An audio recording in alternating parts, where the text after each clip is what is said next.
Olá, pessoal, sejam bem-vindas e bem-vindos ao programa Conversas Libertárias, uma parceria entre o canal Aqui se Faz História, o Núcleo de Estudos e Pesquisas sobre Anarquismo e Cultura Libertária e o Laboratório de Pesquisas e Práticas de Ensino e História da UERJ. Esse é o nosso episódio número 11. A nossa convidada especial de hoje é a professora Patrícia Lessa. Bom, para iniciarmos o nosso debate, o nosso bate-papo, eu vou pedir para a professora Patrícia nos contar um pouco sobre a sua trajetória. Obrigada, professora, por ter aceitado o nosso convite. Muito obrigada, Ingrid, Bruno e todo o pessoal que criou aí na UERJ esse programa. Parabéns, muito bacana, né? Agradeço o convite e, bom, a trajetória, né? Eu penso, quando fala trajetórias, né?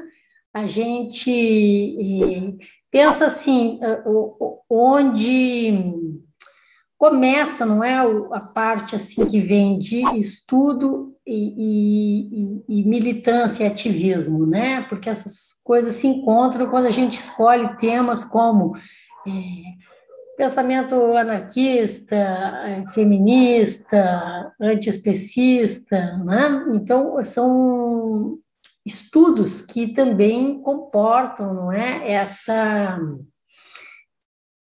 vontade de mudança, não é? Então, eu, do início aqui na universidade onde eu trabalho atualmente, que é a Universidade Estadual de Maringá, desde o meu primeiro projeto como docente, né, eu fiz essa opção epistemológica, né, que eu sempre trabalho isso, que a pesquisa é o que nos possibilita seguir um caminho, fazer escolhas, não é? Então, a minha escolha foi pela epistemologia feminista, né? Então, é a área que eu trabalho, atuo, e aí, nos últimos anos, eu venho buscando, assim, estudar, entender um pouco mais do feminismo anarquista, né? Das anarcofeministas ou das anarquistas libertárias, não é? Mas, enfim, foi, né, nessa perspectiva de estudar e também militar em grupos, não é? Ter uma atuação mais para além da universidade, por exemplo, nos conselhos das mulheres, nas políticas públicas, nos circuitos aí de grupos, não é? No ativismo, não é? Feminista, que eu fui pensando, não é? A questão de ir interseccionalizando outros temas, como, por exemplo, a questão que eu venho chamando de pessoas não humanas, né? Não é um termo assim meu, né? Quem criou esse termo é uma pesquisadora norte-americana, Barbara Smuts, né? Para pensar os animais não humanos. Então, foi, penso eu, os feminismos que eu acho que aí, né, são um eixo, não é? Norteador, e é uma trajetória que passa por essa questão. Bacana, professora. Eu queria perguntar como você chegou na figura da Maria Lacerda de Moura, né? Eu sei que você publicou um livro sobre isso, sobre a Maria Lacerda, sei que tem se dedicado a estudar um pouco da trajetória dela, algumas nuances do pensamento dela, alguns nuances, melhor dizendo, do pensamento dela. Então, eu gostaria de saber como você chegou nessa figura que é uma mulher tão importante, né, para o anarquismo e propriamente para o movimento feminista. A gente percebe assim que hoje está havendo uma grande procura pelo pensamento da Maria Lacerda de Moura, pelas obras da Maria Lacerda de Moura. Mas eu gostaria de destacar que eu conheci antes pensadoras anarquistas de outros lugares. E isso é uma coisa para a gente pensar, para a gente questionar. Por que a gente tem uma obra tão importante e tão ampla que ficou apagada por tanto tempo, não é? Ainda na escola, eu conheci a Emma Goldman, né? Mas uma obra que tomou uma repercussão mundial, não é? Que foi para vários lugares, não é? Então, desde muito jovem, eu conheci e me interessei muito. E aí, depois, conheci as Mulheres Livres. Então, quer dizer, a Maria Lacerda veio há cerca de uns 10 anos, assim, o interesse em pesquisar a obra dela, quando eu li a primeira vez Civilização Tronco de Escravos. Foi até um trabalho aí, uma parceria muito bacana com o pessoal da Entre Mares, com o Adriano, né, que eu entrei em contato, e a gente, eu e a Cláudia Maia, republicamos o ano passado, 2020, pela editora. E não foi uma coincidência, não. Não foi assim aleatório, porque esse livro surgiu. Não, foi uma procura, uma busca, a gente estudou, leu, né? Porque esse livro me chamou muita atenção em um encontro vegano em que se discutiu esse livro. E se discutiu, inclusive, a possibilidade dela ter sido a primeira pessoa aqui no Brasil a chamar atenção para a luta pelas pessoas não humanas. Né? Então, na época, né, a Maria Lacerda escreveu esse livro em 1931, para a gente ter ideia, né, do momento que ela estava vivendo. Nesse momento, ela já estava em São Paulo, ela é mineira, já estava em São Paulo, e estava numa comunidade libertária.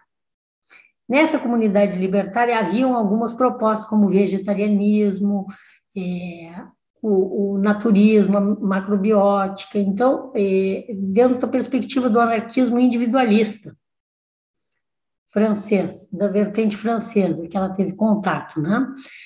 Então, eu penso que me chamou muita atenção por isso. Ela vai agregando, então, ela pensou a questão das mulheres, da educação, das outras espécies, né? Foi uma das grandes combatentes do antifascismo, né? Publicou muita coisa, se uniu à Liga Antifascista no Brasil. Então, para mim, assim, foi uma descoberta incrível, a Maria Lacerda de Moura, pela atualidade dela, de muitas questões que ela coloca, né? Sem dúvida, é uma grande mulher. Eu queria entrar nessa questão dos não humanos, né? Eu queria que você falasse um pouco mais sobre isso, até para a gente poder propagar isso para as outras pessoas que não conhecem, porque o público que nos assiste geralmente é um público acadêmico, mas também são pessoas que descobrem os vídeos na internet ou que têm interesse pela história e que podem não ver uma relação entre a história, as ciências humanas com essas causas. Eu queria saber primeiro qual é a relação entre o antiespecismo e o anarquismo, né? Não precisa, pode ser necessariamente a partir da obra da Maria Lacerda, porque eu confesso que, embora eu conhecesse a Maria Lacerda, né, eu conheci ela na graduação, quando eu fiz iniciação científica, eu descobri esse lado do pensamento dela na sua obra, no seu livro. Né? Quando eu comecei a participar de alguns eventos que você participou, quando eu li o livro.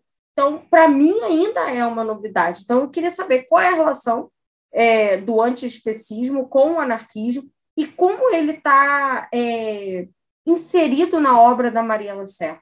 Porque isso é uma coisa interessante, é uma mulher nos anos 30, já debatendo sobre isso, uma coisa que hoje parece um modismo tão atual, e que, na verdade, não é. Tem pessoas que estão militando nisso há muitos anos, e acho que é importante esclarecer para as pessoas que existe uma luta prévia.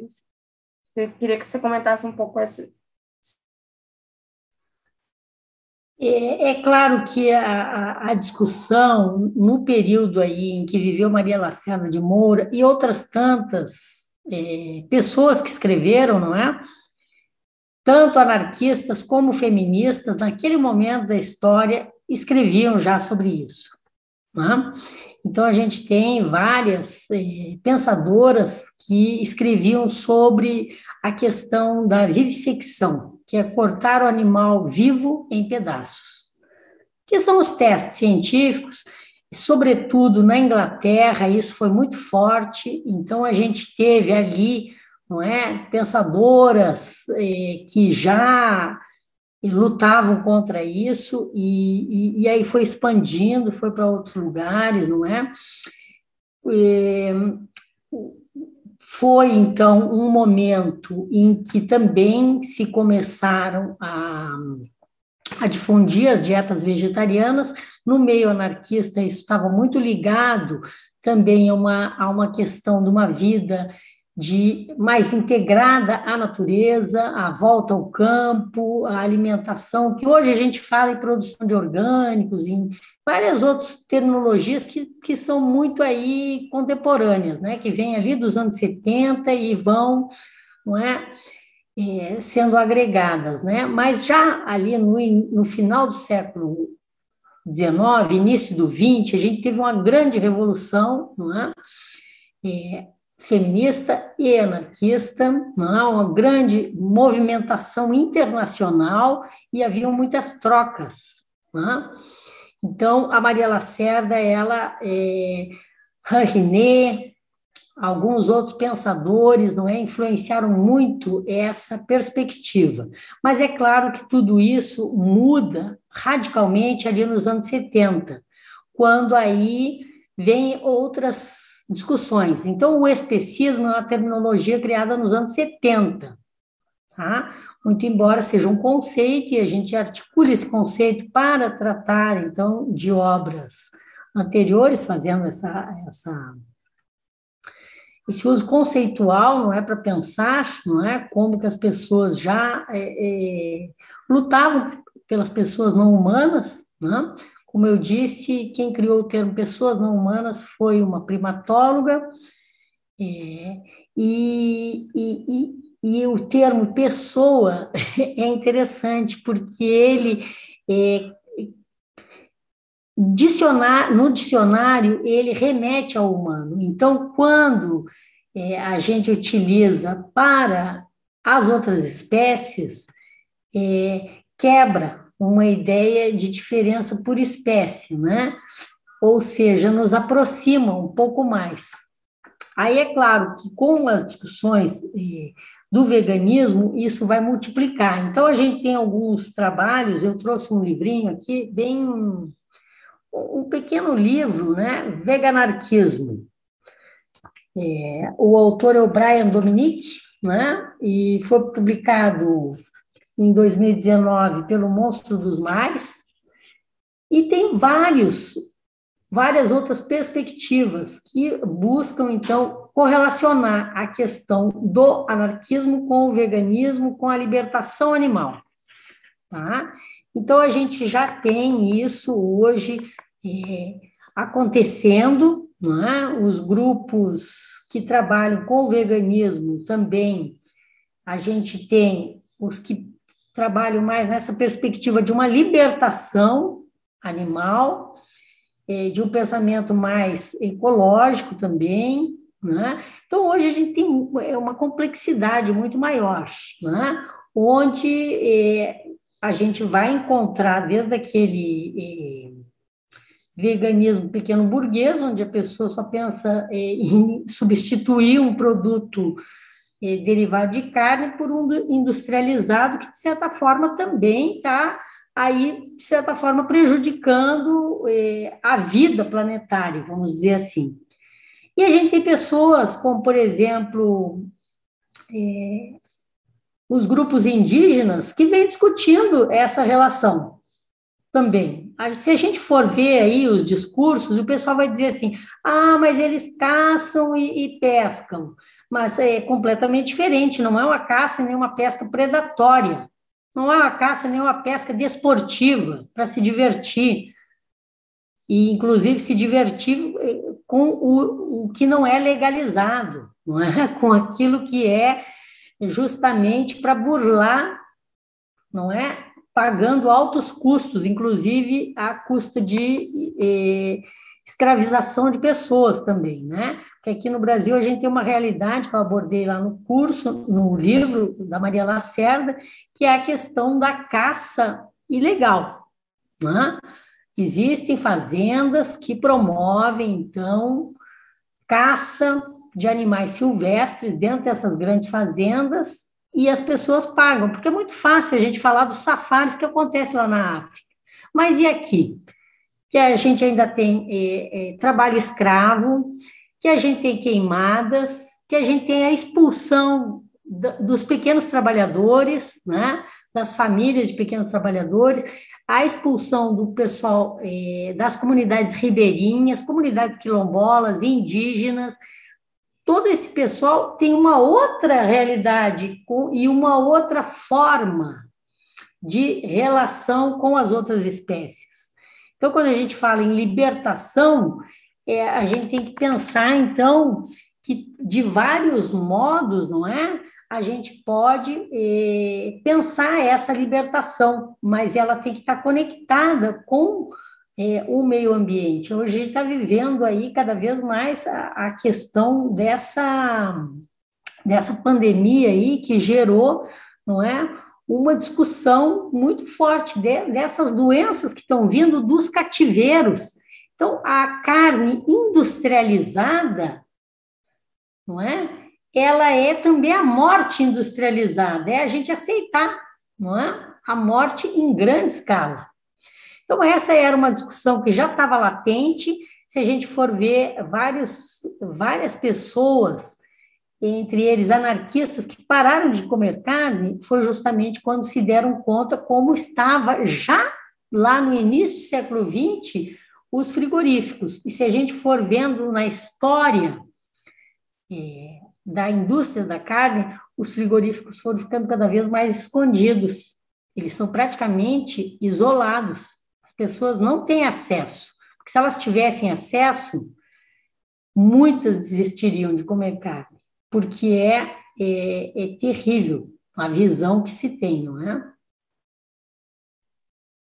Eu queria ir exatamente nesse sentido, porque recentemente uma apresentadora de televisão, cujo nome eu não vou citar, defendeu o veganismo. Ela é vegana já há muitos anos, mas em vez de fazer testes em animais, sugeriu que fizessem os testes em prisioneiros. Bom, e aí pode parecer uma pergunta básica e muitas vezes autorrespondida, mas, como eu disse, existem vários exemplos de defensores do veganismo, como esse apresentador, influencer digital, que estão alinhados, na verdade, com o capitalismo. E aí eu queria dizer como a crítica ao capitalismo na verdade, a crítica ao capitalismo é inerente à prática do veganismo, como o veganismo e a luta anticapitalista se completam, porque tudo que você vem dizendo até agora me leva a crer isso. Você precisa, ao menos, ter uma crítica a esse modelo econômico e social vigente para se introduzir também politicamente nas escolhas que você faz para o seu próprio corpo, para o meio ambiente. Porque eu acho que não dá para ser, sei lá, defensor do meio ambiente sendo capitalista. Essas coisas são, na minha visão, incompatíveis. Porque o capitalismo ele é uma máquina de moer. Então, a tendência é que ele destrua tudo para o seu benefício próprio. Eu queria que você comentasse isso, essas relações entre o veganismo e a prática anticapitalista. Ingrid, eu vou até pegar essa tua frase aí. O capitalismo ele vai devorando tudo. O capitalismo não se incomoda com o veganismo, muito pelo contrário. As grandes empresas, as grandes marcas, que não vamos falar o nome de marca, né? Mas todas elas já pegaram essa ideia e já estão fazendo produtos veganos. Então, tem produto vegano, por exemplo, marcas de sorvete. Tem um sorvete para veganos. Vamos dizer assim, marcas de produtos frigoríficos. Tem lá os nuggets de carne, de frango e o vegano. Então, quer dizer, é por aí Não é, o veganismo não pode se limitar a isso, né? Ele tem que ir além, porque se é uma luta pelas outras espécies, então não vai ser comendo soja transgênica regada a veneno que a gente vai mudar alguma coisa, não é? Porque aí só substitui o animal morto por a matança maior até, né? Porque para uma grande área virar uma plantação de soja, muita gente foi expulsa do terreno, daquela terra. Então, muitos animais foram mortos, não é só o gado, não é só o animal que é chamado animal de abate, não é? Que foi morto, os animais silvestres, vai se exterminando a biodiversidade dessa forma.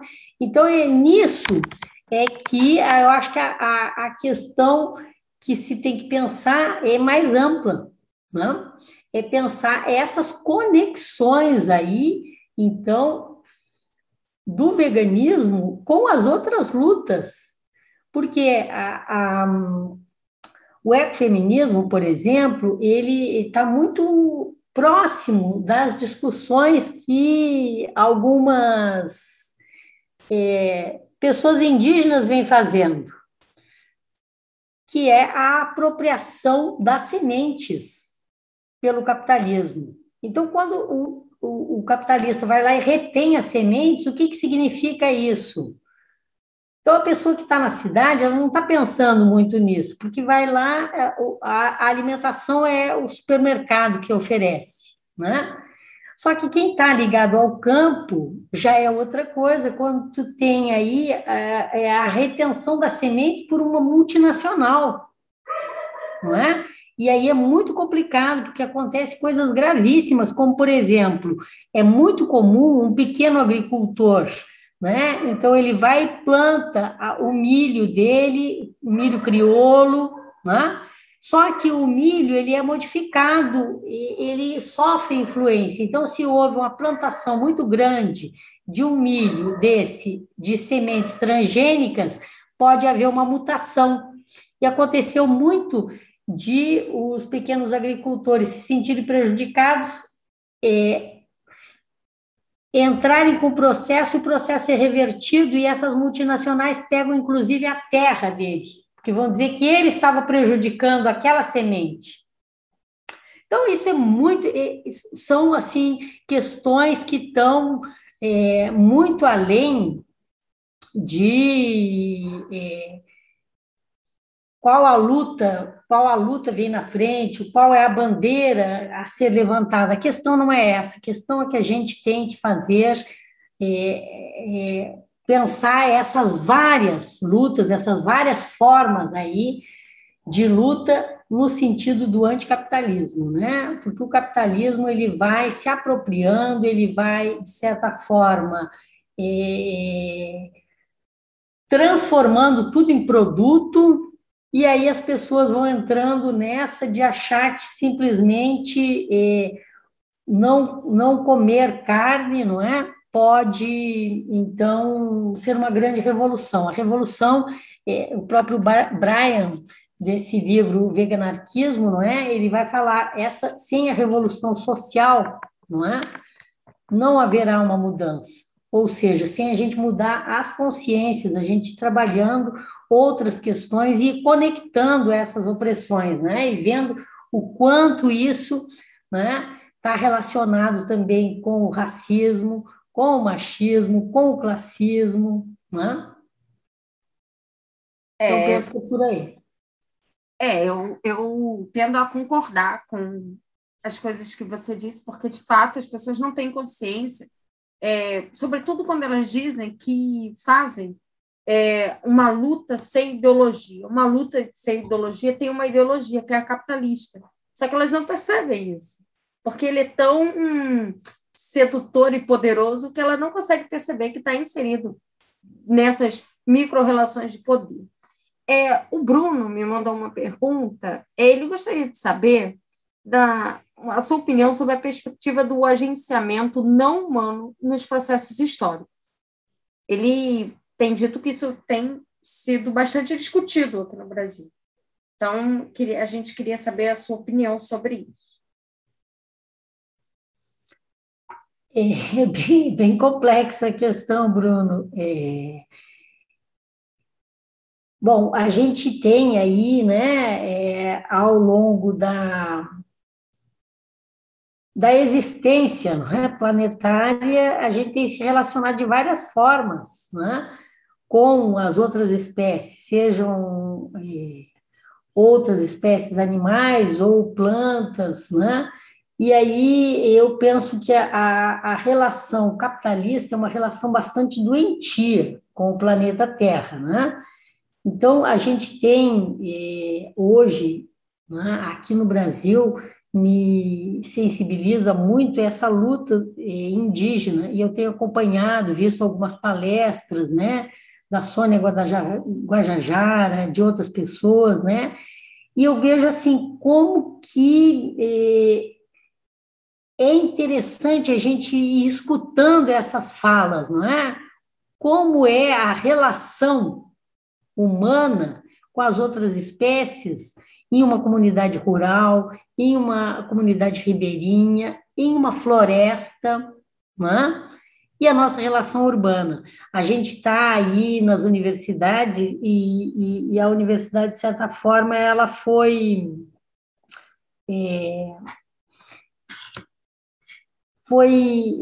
inserida, né, nas cidades e, de certa forma, a gente também tomou esse distanciamento, não é? Dessa vida orgânica ligada, então, à floresta ou ao meio rural, não é? E como que, de certa forma, a vida no campo, ela nos deixa com uma outra perspectiva dessas relações. Eu falo isso porque, Ingrid, o que aconteceu? Quando eu comecei aí um projeto de licença sabática, né? Eu fiz com a Cláudia Maia, eu mudei para a área rural, alguns anos atrás, e vivi um tempo assim na área rural. Então, é completamente diferente a relação, né? A relação até com o tempo, né? Eu parei de usar despertador, por exemplo, parei de usar relógio, porque não precisa. A vida começa muito cedo.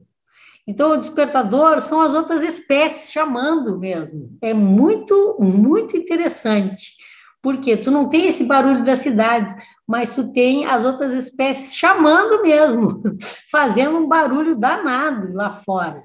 Então, a gente acaba acordando muito cedo, sabe, se integrando. Então, eu fui vendo assim que o ritmo é outro, né? O dia começa mais cedo, acaba mais cedo, o eletrônico passa a não ter tanta importância, tanto que eu voltei para a cidade foi no meio da pandemia mesmo, porque daí começaram as aulas remotas, né? E no campo também a internet, às vezes começa um vendaval, acabou a internet, acabou a luz. Se não fosse essa questão da pandemia, a necessidade de trabalhar nas aulas, não é? Eu provavelmente ainda estaria lá, porque é muito interessante essa vivência, né? Essa integração, essa outra relação, que a gente, de certa forma, eu penso que a gente está perdendo essa conexão aí.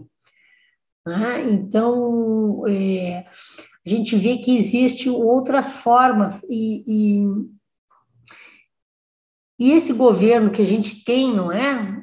Que eu acho que a gente precisa daqui para frente, não é? Nós vamos levar muitos e muitos anos, penso eu, para nos recuperarmos dessa pancada muito grande que veio aí sobre o Brasil, não é? Por quê? Porque a gente tem que pensar também o que nós temos feito que a gente chegou nesse ponto, não é? De um extremo, assim, de um extremo, um governo extremamente racista, sexista, machista, e o que foram as queimadas do ano passado, não é? Naquela reunião do Salles, em que ele diz que vai deixar a boiada passar. Então, quer dizer, a questão do agronegócio no Brasil é muito forte. É muito forte. Muita gente morre e segue invisível, não é? O ano passado foi o ano onde houve o maior número de assassinatos de ecologistas no país, e pouco se fala sobre isso. É uma questão muito séria, muito grave. A gente vive um momento assim da história planetária que várias pessoas no mundo inteiro, até as crianças já estão falando. A gente quer um futuro, e o futuro não vai acontecer enquanto a gente tiver fanáticos dando uma de astronauta, vivendo, voando aí pelo espaço, acumulando fortunas, não é? E às custas da destruição planetária, às custas da morte em grande escala, seja de pessoas humanas, não humanas, dizimando florestas inteiras. Uma floresta, a agrofloresta está aí. No tempo que eu vivi no campo, eu fiz curso com o pessoal de agrofloresta, eu tive oportunidade, conheci, não é? Estava trabalhando com o pessoal da agroecologia, né? E é muito interessante, a agrofloresta, ela alimenta um monte de vida. Além dela fornecer alimento para as outras espécies, ela recompõe a fauna, ela restabelece os pequenos sistemas, não é? E, além disso, ainda fornece muito alimento para quem produz uma agrofloresta. E o Brasil, a gente pouco discute isso, mas o Brasil é o que está investindo muito na agrofloresta. Mas ela precisa do quê? Da força coletiva. Ninguém faz uma agrofloresta sozinho, não é? Então, tem muitos grupos, muitas comunidades que estão trabalhando já nessa perspectiva, não é? Ao invés de derrubar florestas, levantar florestas. Então, é muito interessante, né? Penso que esses agenciamentos, no qual o Bruno falou aqui já, voltando, não é? São aí formas que estão sendo pensadas, articuladas de vários formatos, né? Mas é claro que a gente tem, né, um histórico de coronelismo, colonialismo, um peso muito grande sobre nossas cabeças, que está aí, que veio à tona a partir desse golpe de 2016, né? Para a gente ir encaminhando para o final, eu queria que você comentasse um pouco da visão do anarquismo, mas, de um modo geral, da visão do anticapitalismo, que, na sua essência, o anarquismo é isso, anticapitalista, sobre o pseudo-desenvolvimento sustentável, que é tão pregado dentro do âmbito do capitalismo e das grandes empresas e do próprio do Estado. Então, queria que você comentasse sobre isso. Você viveu no campo, então é interessante a gente ouvir essa visão. Acho que a gente está muito deslocado de algumas questões, inseridos em questões que a vida cotidiana nos engole, então a gente não consegue ter algumas dimensões. Imagina, acho que é inimaginável para a maioria das pessoas que vivem nos centros urbanos não usar o despertador. Até porque ela está inserida na lógica que o tempo é dinheiro, é uma lógica da cidade, da vida urbana. Então, como é que é essa questão do desenvolvimento sustentável? A sua opinião, como você vê que o anarquismo se debruça ou critica sobre isso? Como é possível, e aí, só para completar, como é possível ser sustentável dentro do capitalismo? Eu estava pensando aqui em várias marcas que testam em animais. São as marcas que a maioria das pessoas compram, inclusive aquelas que defendem os animais. Porque talvez não saibam. Às vezes a pessoa não é por maldade, a pessoa não sabe. Como é que a gente pode se inserir nisso, combater isso? Ótima questão, Ingrid. Eu penso que essa discussão vem sendo muito importante, muito chamativa, não é? dentro do anarquismo, porque a gente tem aí, desde a chamada Revolução Verde, que, na verdade, foi uma grande cilada, não é, do capitalismo. Inclusive o nome, não é? Parece assim, aparentemente chega junto com o pensamento ecológico, mas de revolução não tem nada. É apenas mais uma das artimanhas aí do capitalismo para ir se apropriando, não é, da terra, das sementes, e fazendo essas mudanças, não é? E sendo aí uma das grandes molas propulsoras dessa mudança climática que vem acontecendo, né? Então, a questão que me parece primordial, que, na verdade, a tua pergunta já praticamente responde, não é? Não existe não existe sustentabilidade dentro de uma proposta capitalista.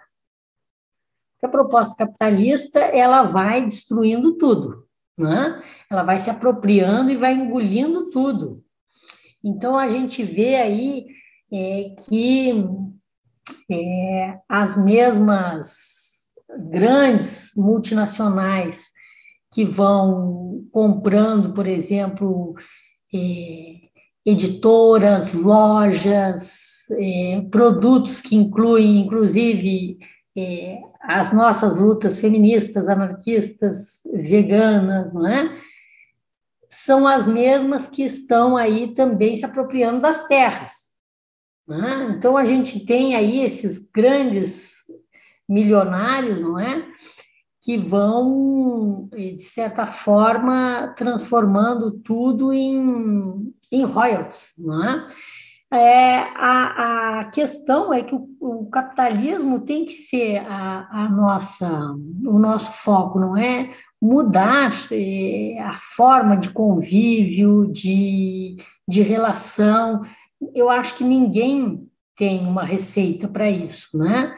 Mas temos como princípios, não é?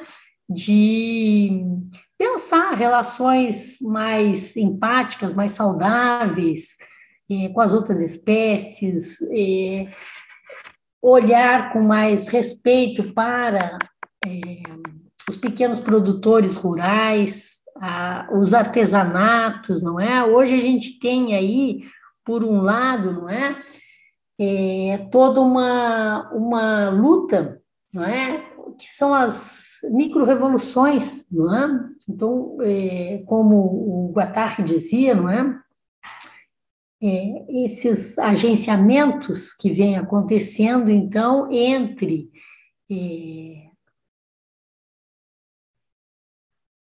pequenos grupos, não é? A gente vê que existe toda uma conexão que é possível, não é? E então é necessário a gente pensar que não existe como ter sustentabilidade, não é? Que esse é mais um dos conceitos aí que o capitalismo cria, e que não existe como, dentro dessa estrutura de poder e de relação com a Terra, com a vida planetária. Sim, é verdade. Para finalizar, eu e o Bruno gostaríamos de saber se você participa de algum grupo, algum coletivo que estejam discutindo essa questão entre o anarquismo e o vegetarianismo, o veganismo. Eu não estou em nenhum grupo, eu já participei de alguns coletivos feministas, né? No momento eu não estou participando, não. Eu estou escrevendo, trabalhando, não é? E discutindo assim com algumas pessoas. O ano passado eu fiz um livro. O ano passado não, o ano passado eu escrevi, enviei para a editora e saiu esse ano, que é esse livro aqui.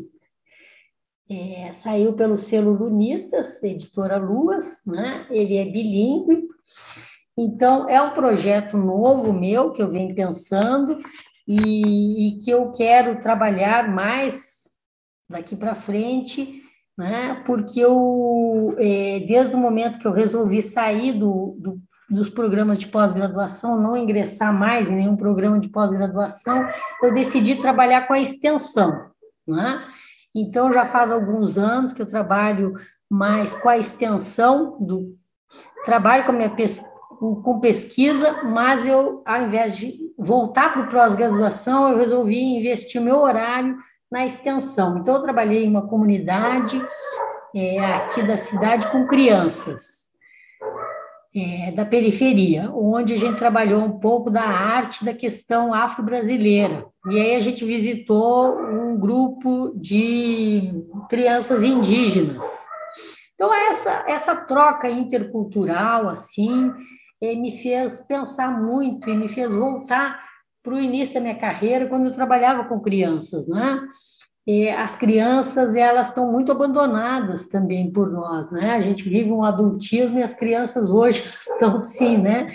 Problematizando e nos questionando, não é? Por que a gente chegou nesse ponto aqui, não é? De grande autoritarismo, destruição, consumismo, não é? E as crianças estão pensando no futuro, não é? Que querem e que estão exigindo aí, não é? Então, eu tenho como projeto, né, escrever para as crianças sobre feminismo. Nesse aqui é um livro que fala sobre libertação animal. É um livro em que os animais se unem para fugir de um cativeiro. Se passa em vários lugares do Brasil, né? E eu fui convidada para uma palestra na PUC, falei sobre esse tema, até inclusive o pessoal me pediu para falar sobre esse tema, né, sobre a libertação animal. E aí eu escrevi um pouco também sobre a história desse livro. Eu tentei nas editoras anarquistas e não consegui publicar. Eu não queria publicar numa editora infantil, né? Eu queria numa que fosse para adultos, para os adultos trazerem essa questão para as crianças.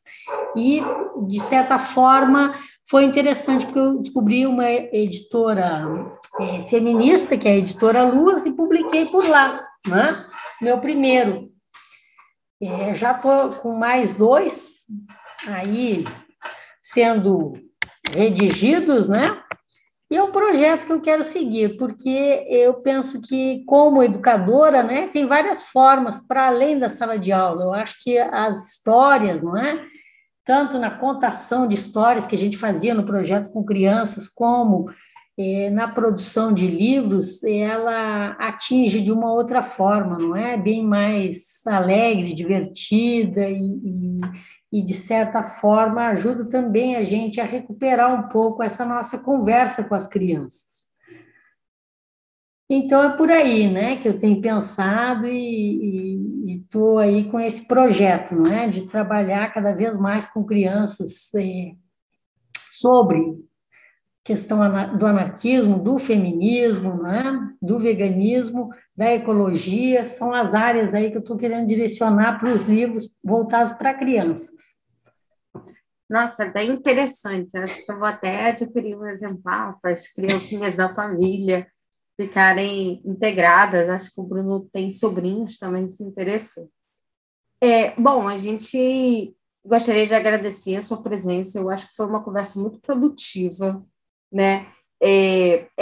Eu acho que é uma temática que a gente precisa levantar a bandeira mais vezes dentro do anarquismo. Sei que tem muitas pessoas fazendo, mas acho que ainda não é, talvez, tão difundida assim. E o nosso objetivo aqui no YouTube é justamente ocupar um espaço hoje dominado por grupos de extrema-direita, grupos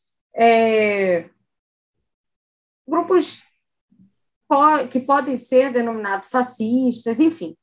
É um espaço também de resistência nosso, tanto do canal do YouTube Aqui Se Faz História, quanto do canal do YouTube do LPPE, porque está levando a universidade para a casa das pessoas, com uma linguagem mais simples, com uma forma que não é a forma usual no mundo acadêmico, e esse é o objetivo. O objetivo não é ser acadêmico aqui no Conversas Libertárias, o objetivo é ser acessível para outras pessoas além da academia. Então, faz um duplo movimento de divulgação científica, porque todos nós somos cientistas, e também de extensão, a universidade para além da universidade, para quem ela deve ser, o público. Então, esse é o nosso objetivo. Então, ficamos muito felizes que você tenha aceitado participar. É importante para a gente, importante para os estudiosos do anarquismo debaterem sobre a temática. E a gente agradece, enfim. Lembrando para o pessoal, se você quiser falar algumas palavras, desculpa, finais, sinta-se à vontade.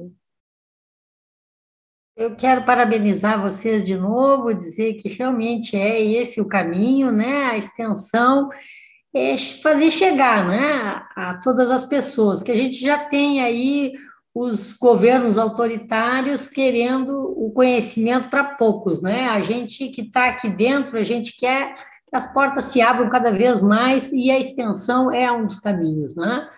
É claro que não basta, né? A gente quer também que as universidades continuem públicas, estamos aí na luta pela UERJ, pelas estaduais daqui do Paraná também, né, que estão no alvo. Então, eu penso que é isso aí. Muito obrigada e parabéns pelo trabalho de vocês aí.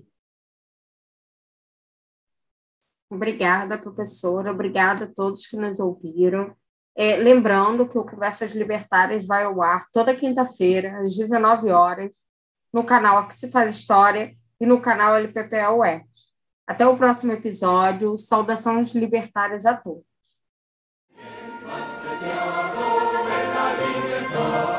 Hay que defender